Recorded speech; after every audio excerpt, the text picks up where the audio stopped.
Hey guys, it's Mrs. Kirkendall, and today we are going to be making a mummy.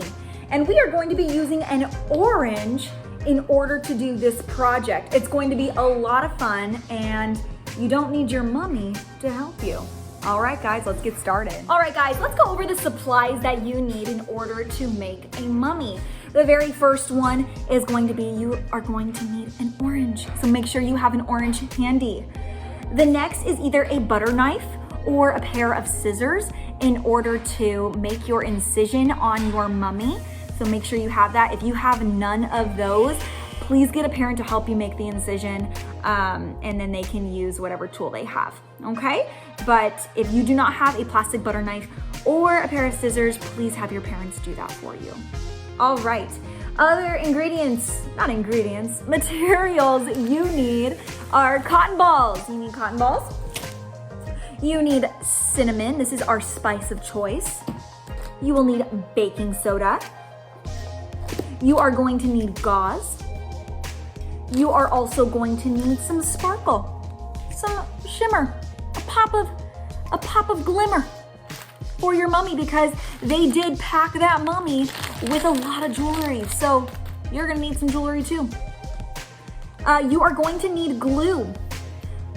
I recommend using wood glue because wood glue does have resin in it, and resin is a main ingredient that they use in order to mummify their mummies. So I'd recommend wood glue, but if not, Elmer's glue works, and it actually makes a prettier mummy with Elmer's glue. But if you want to use what the Egyptians used, get some wood glue.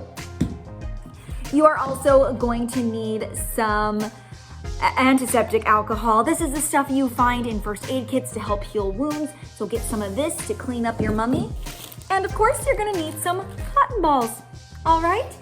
And don't forget a spoon so you can gut your mummy.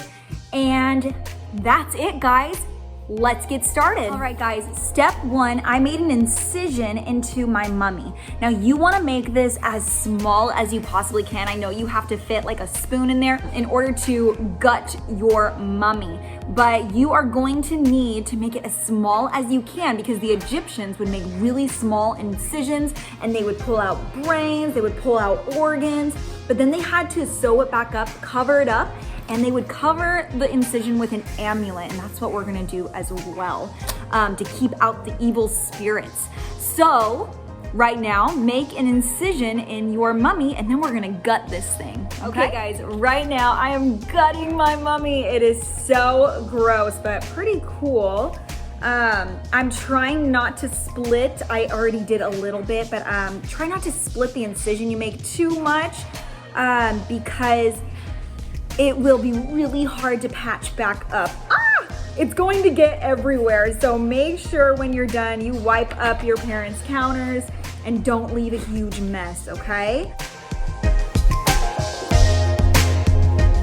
Okay everyone, I have gutted my mummy, but I made my incision way bigger, so obviously I did not do too well at that. I've had students in the past who did a fabulous job trying to get everything out and kept their incision really small. But try your best. Mine definitely did get bigger, but my orange is now hollowed out. There's nothing inside of it, and all the guts are on a plate. Now, the ancient Egyptians would actually keep the organs. They would keep the heart and the liver, and they would put them in canopic jars. This is where they would store all of the organs of the dead pharaoh, right? But my canopic jar today will be my trash can. So goodbye organs, you are going into my trash can. I would suggest you do the same too. Now make sure that you clean up your station, don't leave any sticky orange residue anywhere, and wash your hands. The next step in order to create a mummy is we have to now disinfect the mummy. We have to clean it up. And of course, embalmers would do this as well. They are going to clean the mummy and make sure it is ready to be mummified. They're not gonna leave it all dirty and gross, so that's what we're gonna do now.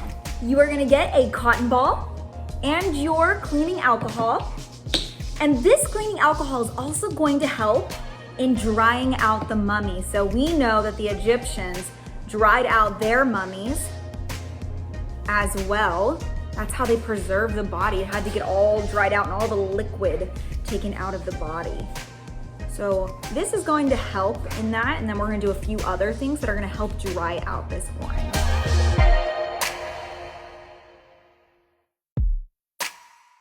The next step is to now take your mummy, and we are going to place baking soda inside the mummy. This is going to help in the drying out process. We want this orange to dry out, so baking soda it is.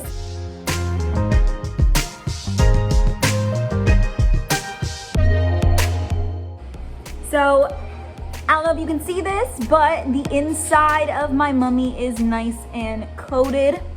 I'm gonna once again be cleaning the outside of my mummy when I'm all done. The next thing we're going to do is we are going to now stuff our mummy with some cinnamon to make it smell good. They don't want the mummy smelling bad in the afterlife, right?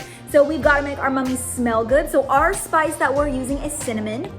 And they would also place cloth inside the mummy to help it keep its shape, right? Because it would flatten out tremendously, especially with all the organs gone. So to help kind of keep the shape of the mummy, they would stuff it with some linen. And so our linen is going to be cotton balls. So what I'm going to do is I'm gonna put some cinnamon on the inside, help coat it. It's gonna make it smell nice. And then I'm gonna stuff my mummy with cotton balls.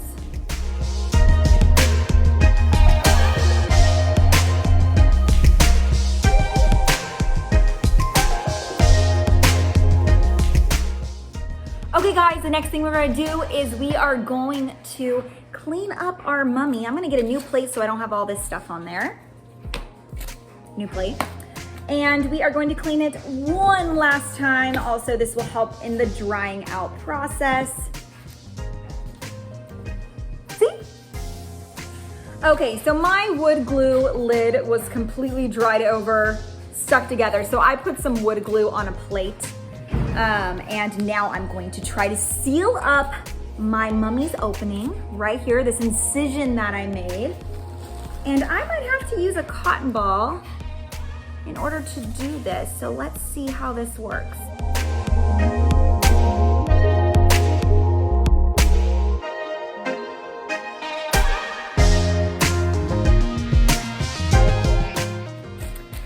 Okay guys, so along the incision right there, we are going to be placing some jewels, some amulets to help protect this pharaoh that we have in the afterlife. These mummifiers were really good at their job. They would just do a little incision and they could pull out all the different organs and they would patch it up with just one amulet. Pretty impressive. So there we go. Ooh, it's a pretty patch. Now my mummy is sealed up with some amulets there to protect them. And now we're gonna get to the really fun part. The part that we probably are aware of the most is mummies wrapped in linen. So get out your gauze and let's start wrapping. So what's really going to make this mummy go to the next level is don't put just like little dots of glue and then pat it on. If you really want the mummy's outer shell to be nice and hard, you are going to have to layer your glue and spread it out and then put on a patch at a time. So I would be doing something like this because this part doesn't have any glue, and making sure that all of the gauze has some kind of glue on it. Okay, so I just covered my amulets right there with the gauze, and now I'm going to completely wrap my mummy and I'm going to put on glue as I go. And you might find something better. All I have is cotton balls with me at the moment. I think you guys could probably find something better at home to put this glue on. Maybe like a paper towel, or maybe like an old paintbrush that you're not gonna use anymore. To just kind of place this glue on here.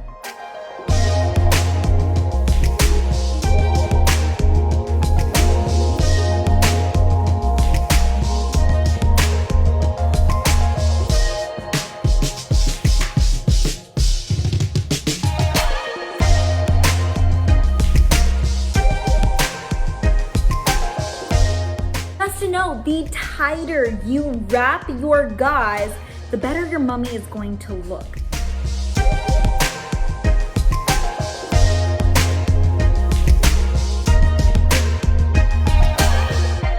As you guys are wrapping, when you get to your next layer, you still want to keep putting on glue, and you might want to sprinkle some gems in there as well, because they would put jewelry between the wrappings of the mummy. So if you want to put a gem here and there just to kind of give it that more realistic mummy effect, go for it.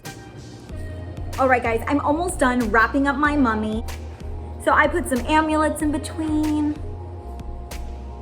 Here is a fun fact to kind of wrap up our mummy project. Did you know that in medieval times, people were fascinated with mummies? Fascinated, and they would go into Egypt and they would actually bring mummies back to their homeland, and they would have mummy unwrapping parties. So they would throw big parties and they would actually unwrap mummies. Oh, that's just a little fun fact, maybe you never knew. Okay guys, I am about done, and there you go. There's my mummy orange. It is all wrapped up. I put spices on the inside. We wrapped it all nice and tight. We've got amulets in there. We've got just different pieces of jewelry scattered about. And now I am done. What I want to encourage you to do now with your mummy is put it somewhere safe. Maybe a shoebox, and you can create your own coffin for your mummy. Maybe make a couple layers, decorate a headdress for your mummy, and store it away and keep it till the very end of 5th grade. You're probably thinking, Mrs. Kirkendall, what are you thinking? Why would I keep an orange in my room until the end of 5th grade? Well, normally we would do these mummies in class together, and I would save the mummies till the very end of the year, and your teachers would save the mummies to the very end of the year. And on the last day of school, we would unwrap the mummies together, and we would see who preserved their mummy the best. So some of them would rot, which is pretty gross. Some of them looked really nasty when you open them up, and some of them looked really nice. People did a really good job at preserving their mummies. So I want to encourage you, let's see how long your mummy could last. If it starts to smell, please throw it away, do not keep it. But if you mummified it correctly, it should last a long time, and you're gonna be shocked when you open it up at the end of the year. All right, guys, that was Making a Mummy with Mrs. Kirkendall. Aren't you glad we did this together? Well, guys, that's a wrap. I will see you guys later. Have so much fun doing this project.